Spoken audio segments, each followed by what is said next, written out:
L'expérience de Clément Desorme est une expérience très classique en thermodynamique. Elle permet de mesurer le coefficient gamma de l'air et de vérifier du coup qu'il est bien de l'ordre de 1,4 comme on a pu le voir en cours et comme on a pu essayer de le déterminer. Donc l'idée est la suivante. Alors je vais vous mettre un lien ici vers une vidéo en espagnol faite par des étudiants visiblement qui est intéressant de regarder. Alors ceux qui comprennent un peu l'espagnol seront avantagés. Moi, je ne comprends pas du tout, mais j'ai quand même réussi à comprendre un petit peu ce qui se passe. Vous regarderez dans la partie droite de la vidéo où vous voyez en fait le niveau du manomètre qui bouge. Donc, il faut surveiller parce qu'ils ne s'arrêtent pas pour faire l'expérience. Ils le font en parallèle de l'explication. Et ça permettra aussi de comprendre un petit peu à quoi ça correspond. Donc, regardez déjà une première fois, essayez de comprendre. Et puis ensuite, revenez ici. Donc, pour l'expérience de Clément Desorme, ça fonctionne de la manière suivante. Vous prenez un récipient, vous comprimez un petit peu, donc vous prenez une pression qui est légèrement supérieure à la pression atmosphérique. C'est pour ça qu'il y a le petit manomètre sur le côté qui permet de mesurer la surpression en termes de hauteur d'eau supplémentaire que vous avez dans le système. Et vous attendez bien gentiment, pour faire votre mesure, que vous soyez en équilibre thermique avec la pièce.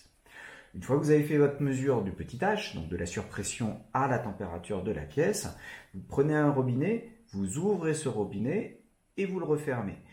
Quand vous ouvrez le robinet, la pression à l'intérieur qui est supérieure à la pression atmosphérique va faire qu'une partie du gaz va partir. Le gaz qui va rester à l'intérieur subit une détente qui va être rapide mais pas trop brutale, donc qui va être adiabatique, quasi statique, et pour laquelle on va pouvoir utiliser la loi de Laplace, sachant que la pression, c'est la pression de départ avec la surpression, et la pression d'arrivée, c'est la pression atmosphérique. Une fois qu'on a refermé le petit tube, vous avez que la température à l'intérieur a diminué du fait de cette détente adiabatique, et résultat, si on attend que votre récipient soit de nouveau à l'équilibre thermique, étant donné qu'il va s'échauffer, la pression va remonter et vous allez voir que dans le manomètre, il y a un petit niveau qui va remonter. Et la mesure du premier niveau de tout à l'heure et du petit niveau que vous voyez à présent vous permet de remonter à la valeur, à la valeur de gamma. Et c'est ça qui va nous intéresser ici. Donc on va essayer de le reprendre. Donc si je fais une petite analyse, vous avez une surpression à l'intérieur à T0, puis vous avez une détente adiabatique à T0 et P1 supérieur à P0, une détente adiabatique quasi statique jusqu'à une pression P0, et ensuite vous avez un échauffement isochore puisque vous avez refermé le robinet et donc le gaz est contraint de rester dans le même volume. Par contre, sa température augmente jusqu'à une nouvelle pression P2, et c'est la connaissance de cette nouvelle pression qui permet d'obtenir le résultat. Alors si on trace un diagramme pression-volume, ça c'était la question 1, là vous avez la question 2, donc si je regarde le diagramme de Watt en pression-volume, et que je trace, là c'est l'isotherme à T0, on est parti d'une pression P1 ici, là vous avez P0, alors bien sûr au niveau des échelles c'est largement exagéré, mais on va le prendre comme ça, et vous avez une adiabatique quasi statique. Une adiabatique c'est PV gamma égale constante, donc P qui en 1 sur V puissance gamma. Comme gamma est supérieur à 1, vous avez une pente qui en valeur absolue va être plus pentue que l'isotherme pour aller jusque P0. Et une fois que vous êtes à P0, eh bien, vous restez à volume, ça c'est le volume V0 que vous avez effectivement dans votre système. Alors bien sûr, là je considère uniquement la partie du gaz qui à la fin va rester dans la bouteille. Donc, il y a une partie du gaz qui a été perdue, du coup le gaz d'avant occupait un volume un petit peu, enfin le gaz qui à P0 va rester dans la bouteille, occuper un volume légèrement plus faible puisqu'on a perdu du gaz, et donc ce gaz-là, il va avoir un échauffement isochore pour revenir sur la température de départ et vous avez la pression P2 et on va montrer par un petit calcul que effectivement la mesure de ce P1 et de ce P2 vous permet via le H1 et le H2 vous permet de retrouver l'expression de gamma. Alors comment est-ce qu'on peut obtenir cette information? Bon, alors vous avez une évolution qui va se faire donc de A à B et ensuite à C. Donc de A à B, vous avez une détente adiabatique quasi statique pour un gaz parfait. Donc vous avez la loi de Laplace qui est vérifiée. Là, vraisemblablement, on va devoir utiliser la pression et la température comme information, puisqu'on connaît les pressions de départ et d'arrivée, on connaît la température de départ, donc on peut en déduire la température d'arrivée.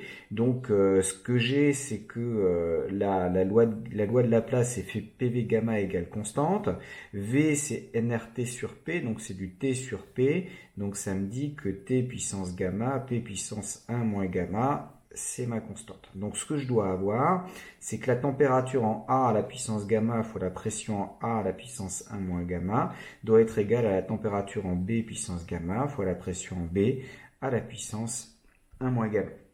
Et là, ça va me donner, moi ce qui m'intéresse c'est la température en B.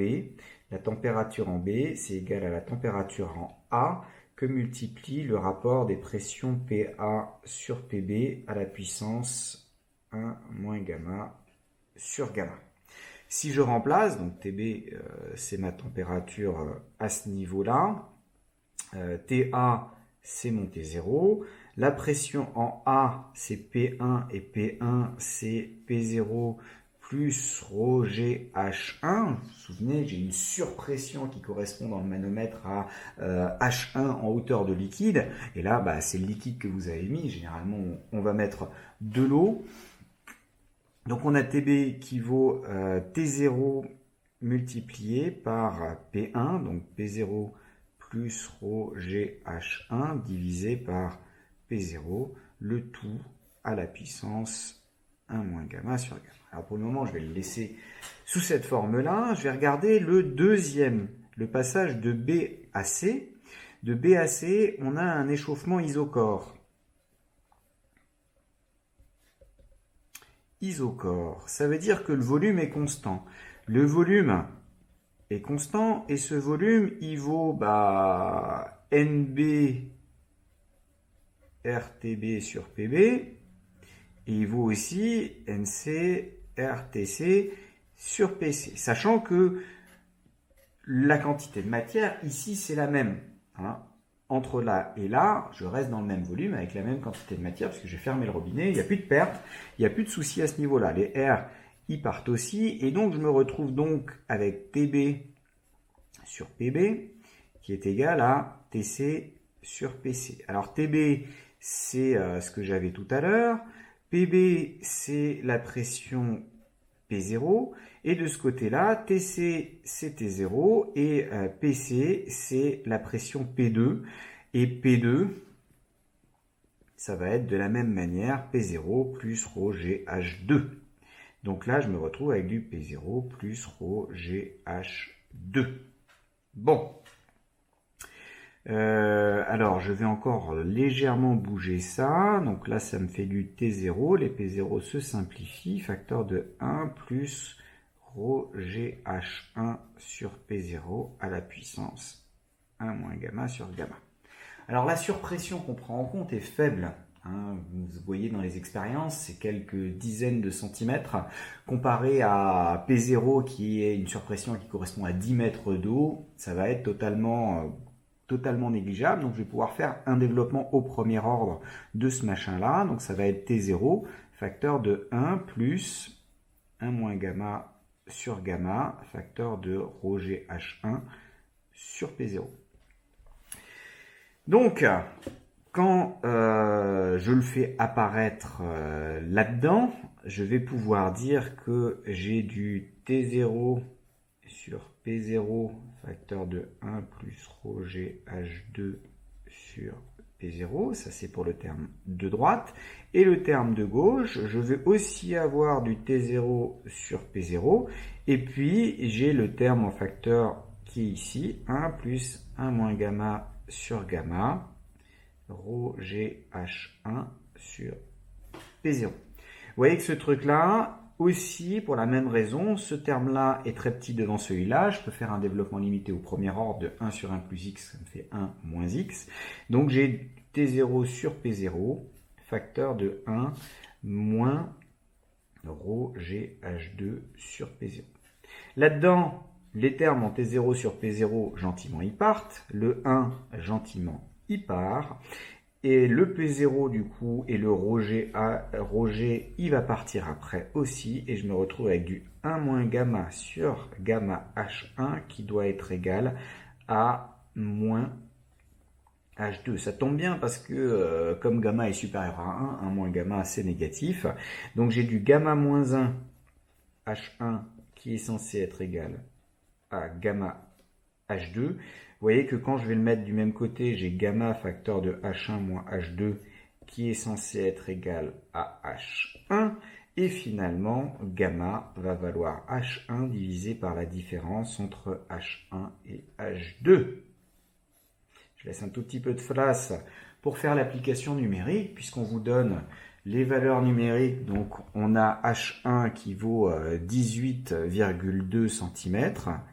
Et donc 18,2 divisé par la différence 18,2 moins 5. Peut-être même pas la peine de faire. 18,2 moins 5, ça fait 13,2. Allez.